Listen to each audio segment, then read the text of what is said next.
آج ہم ایک ایسی علامت کی خفیہ تاریخ کو کھوجنے نکلے ہیں جو صدیوں سے طاقت، حکمت اور اصرار کا نشان بنی ہوئی ہے۔ یہ کہانی ہے ایک عظیم بادشاہ اور نبی حضرت سلیمان علیہ السلام کی، اور اس علامت کی جس کے معنی وقت کے ساتھ بدلتے چلے گئے۔ تو چلیے اس گتھی کو سلجھانے کے لیے ہم شروعات خود حضرت سلیمان سے نہیں بلکہ اس طاقتور اور متنازع علامت سے کرتے ہیں جو ان کے نام سے جانی جاتی ہے۔ تو سب سے پہلا سوال تو یہی ذہن میں آتا ہے کہ یہ 6 گونوں والا ستارہ جسے اسلامی روایت میں مہر سلیمان کہتے ہیں، آخر ہے کیا؟ اور یہیں سے یہ کہانی ایک بہت ہی دلچسپ موڑ لیتی ہے۔ ایک ہی علامت، لیکن آج کی دنیا میں اس کے 2 بالکل مختلف نام اور 2 بالکل مختلف پہچانیں ہیں۔ ایک طرف یہ اسلامی ثقافت میں حضرت سلیمان کی حکمت کا نشان ہے، تو دوسری طرف یہ یہودیت اور ریاست اسرائیل کی جدید علامت ہے۔ تو آخر یہ تبدیلی آئی کیسے؟ اس کا جواب جاننے کے لیے ہمیں اس عظیم ہستی کو سمجھنا ہوگا جن کے نام سے یہ مہر صدیوں تک جانی جاتی رہی، یعنی حضرت سلیمان علیہ السلام۔ اچھا، اس علامت کی طاقت کو سمجھنے کے لیے پہلے حضرت سلیمان علیہ السلام کی اس بادشاہی کو سمجھنا پڑے گا جو واقعی عجائبات سے بھری ہوئی تھی۔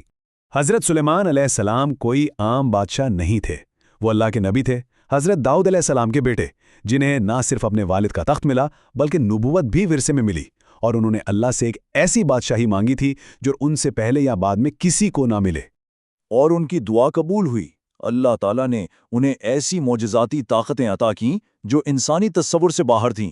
سوچیں ذرا، ہوا پر ان کا حکم چلتا تھا، جانوروں کی بولیاں وہ سمجھتے تھے، اور یہاں تک کہ جنات بھی ان کے تابع تھے جو ان کے لیے بڑی بڑی عمارتیں تعمیر کرتے تھے۔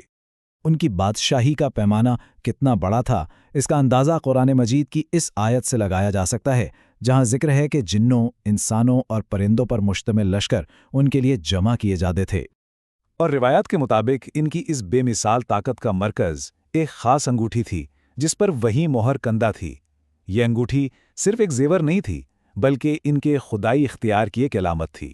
قرآن مجید میں بھی ایک بڑی آزمائش کا ذکر ملتا ہے جب حضرت سلیمان علیہ السلام نے عارضی طور پر اپنا تخت کھو دیا تھا۔ بہت سے مفسرین اسی واقعے کو اس گمشدہ انگوٹھی کی کہانی سے جوڑتے ہیں۔ لیکن حضرت سلیمان علیہ السلام کی حکومت صرف ان معجزات کی وجہ سے یاد نہیں کی جاتی۔ اصل میں جو چیز انہیں سب سے الگ کرتی تھی وہ تھی ان کی گہری، بے مثال حکمت۔ اس حکمت کی ایک بہت مشہور مثال ہے 2 ماؤں والا فیصلہ۔ جب 2 عورتیں ایک ہی بچے کا دعویٰ کر رہی تھیں تو انہوں نے ایک ایسی تجویز پیش کی جس نے سچ اور جھوٹ کو بالکل واضح کر دیا۔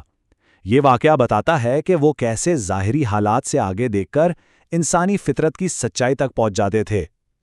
اور یہ حکمت صرف انسانوں کے درمیان فیصلوں تک محدود نہیں تھی، نہیں، اس کا دائرہ تو سفارتکاری تک پھیلا ہوا تھا، اور اس کی شروعات ہوئی ایک پرندے یعنی ہدہد کی لائی ہوئی ایک رپورٹ سے جس نے انہیں ملکہ سبا کے بارے میں بتایا۔ انہوں نے ملکہ کی آزمائش کا بڑی مہارت سے سامنا کیا۔ جب ملکہ نے انہیں دنیاوی دولت سے پرکھنا چاہا تو انہوں نے اس کے تحفے ٹھکرا دیے اور یہ واضح کر دیا کہ ان کا مقصد مال و دولت نہیں بلکہ حق کا پیغام پہنچانا ہے۔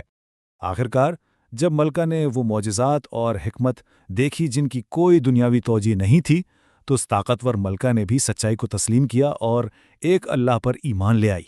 حضرت سلیمان علیہ السلام کی میراث صرف واقعات میں ہی نہیں بلکہ ان عظیم و شان تعمیرات میں بھی ہمیشہ زندہ رہے گی جن کا انہوں نے حکم دیا تھا۔ ان کے سب سے بڑے کارناموں میں سے ایک تھا مسجد اقصیٰ کی تعمیر نو۔ یہ وہی مقدس مقام ہے جسے زمین پر عبادت کے لیے بنایا گیا دوسرا گھر کہا جاتا ہے، اور یہ کام انہوں نے اپنے تابع جنات سے کروایا۔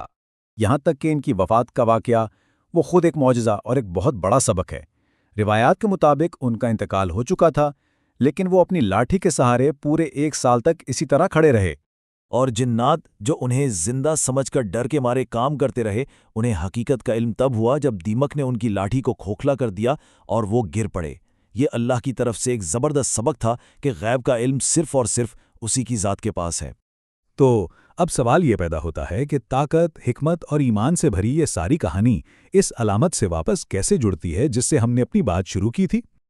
اور یہ سفر واقعی حیران کر دینے والا ہے۔ ہم دیکھتے ہیں کہ جو علامت صدیوں تک اسلامی ثقافت میں مہر سلیمان کے نام سے جانی جاتی تھی، وہ وقت کے ساتھ پہلے یورپی یہودی برادریوں میں ستارہ داؤد بنی اور پھر بآخر اسے ایک بالکل نئی سیاسی اور قومی شناخت دے دی گئی۔ لیکن اصل میں حضرت سلیمان علیہ السلام کی جو لازوال وراثت ہے وہ اس علامت سے بھی کہیں بڑی ہے۔